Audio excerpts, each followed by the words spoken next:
Yellowstone Volcano hotspot is forcing the magma to rise below the caldera. The Yellowstone Volcano sits on a hotspot, on a mantle plume, as we know, deep in the Earth's crust, which is causing the magma to rise to the surface under the caldera. It was revealed by the geologists during a documentary, Caldera Express UK reports. As we know, the Yellowstone supervolcano has erupted 3 times in history, 2.1 million years ago, 1.2 million years ago, and 640,000 years ago. These were the super eruptions. It's erupted in 770,000 years ago with a lava eruption, and 80 eruptions since then.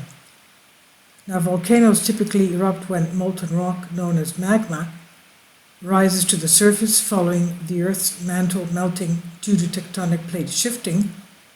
Geologists have identified a spot deep beneath the Yellowstone National Park. It's constantly heating the Earth's crust, forming the magma and forcing it to rise.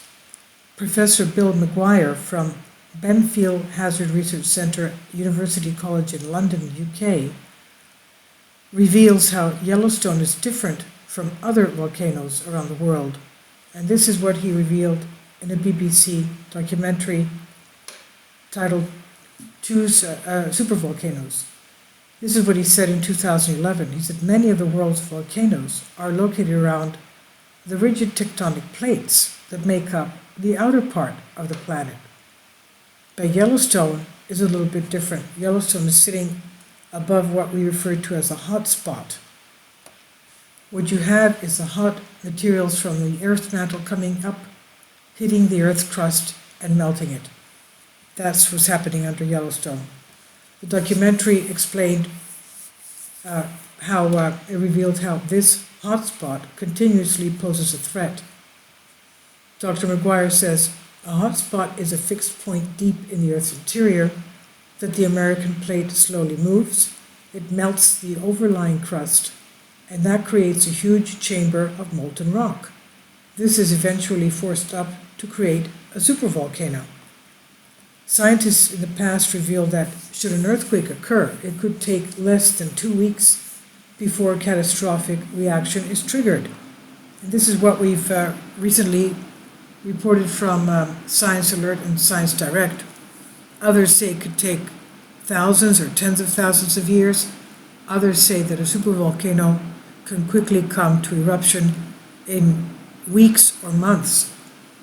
Now, the last eruption of Yellowstone produced about 2,500 times more volcanic material than the Mount St. Helens eruption that took place in 1980. That created an eruptive column so colossal that it covered about 60% of the US in a thick layer of ash. Now, should the same thing happen, this mixture of ash, lava, blends, and superheated gas exceeding temperatures of 1,000 degrees centigrade could move at speeds up to 300 miles an hour. And if the pyroclastic flows hit anyone, they would possibly die within seconds, as the air could heat up to around 300 degrees Celsius. As you can imagine, that's hotter than a hot oven.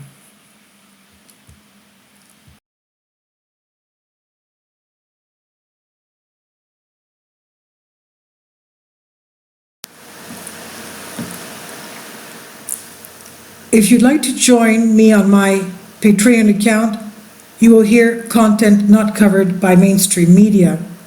These riveting stories will be based on my research, and I will state my opinions and give my personal insight on diverse and controversial subjects and world events not covered by mainstream media, and not supported by YouTube guidelines. So whatever I have on my Patreon, most of those will not be on my YouTube channel. Please consider becoming a member today.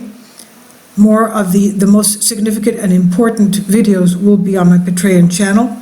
Your support helps me to continue my research and keeps this YouTube channel alive. And we depend on your support, your generous charity, because we help economically challenged families here in Athens, Greece, in Kapota, and we also help the young generation with university tuition, and the community around our church. Thank you.